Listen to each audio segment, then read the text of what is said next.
Magandang hapon, Pilipinas. Live mula sa Pag-asa Weather and Flood Forecasting Center, narito ang latest sa ating panahon.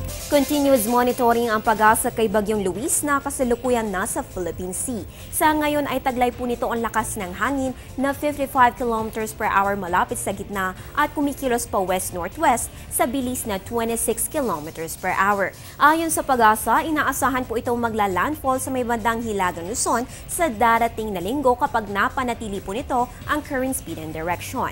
Habang papalapit ang bagyo sa ating kalupaan ay mapag-iibayo nito ang southwest monsoon o hanging habagat na siya magdadala ng pag-ulan lalo na sa kanlurang bahagi ng Luzon at ng Visayas. Kaya patuloy natin babantayan ang magiging development sa naturang bagyo dito mismo sa Pag-asa. Samantala sa inaasahang panahon ngayong Biyernes, ang Visayas, Mindanao at Bicol Region ay makaranas na maulap na panahon na may mahihina hanggang katamtamang pag-ulan at pagkidlat pagkulog. Makaranas naman ng possible thunderstorms ngayong hapon o gabi ang Metro Manila at nalalabing bahagi ng Luzon. Para naman this weekend, ayon kay weather forecaster Alzar Aurelio, asahan ang mga pag-ulan sa Southern Luzon at Visayas ngayong Sabado dulot ng enhanced southwest monsoon. Pero pagsapit ng linggo, apektado na ng bagyo plus ng habagat ang buong Luzon at Visayas. Fair weather with possible thunderstorms naman ang mararanasan sa Mindanao this weekend. Dito sa Metro Manila, asahan na ang medyo rainy weekend, especially by late Saturday. At dahil nasa kalagitnaan pa rin tayo ng rainy season, nararapat lamang na i-check ang status ng ating mga major water reservoir. Ang mga detalye sa aming pagbabalik. Teng, ang package. Ma'am, sabi ng Air 21 on the road na. Ano, Teng? Ang package. Ma'am, sabi ng Air 21 na receive na. Okay, very good. Basta padala, sagot ka ng Air 21. May real-time delivery updates via text para worry-free ka. Teng, ang package, napadala mo na? Yes, ma'am, sa Air 21. Sa Air 21, sagot ko, padala mo.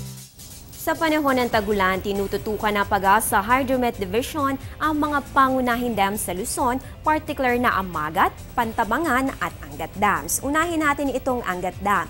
Base sa datos ng Pag-asa, kahapon meron po tayong 184.40 meters at kanina umaga naitala naman ang 184.60 meters. So tumaas po yan ng 0.20 meters at malayo sa ating low water level na 180 meters. Punta naman tayo sa Magat Dam na matatagpuan sa Isabela. Base sa Pag-asa, kahapon meron po tayong 184.02 meters at bahagya po tumaas ng 0.58 meters at naitala kanina umaga ang 184.60 meters at malayo din po yan sa ating low water level.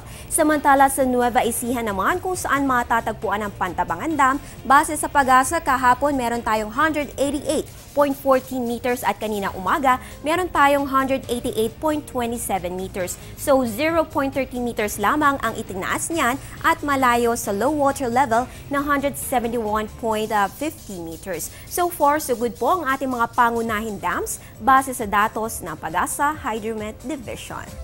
At yan ang latest mula dito sa Pag-asa. Ugaliin mag-monitor ng weather conditions sa pamamagitan ng Panahon TV Facebook at Twitter accounts. Antabayan na rin ang aking susunod na update mamaya sa News at 6. Ang update na ito ay hatid sa inyo ng Panahon TV Express kung saan walang pinipiling panahon ang pagbibigay impormasyon. Ako po ang inyong weather girl April Enerio. Magandang hapon.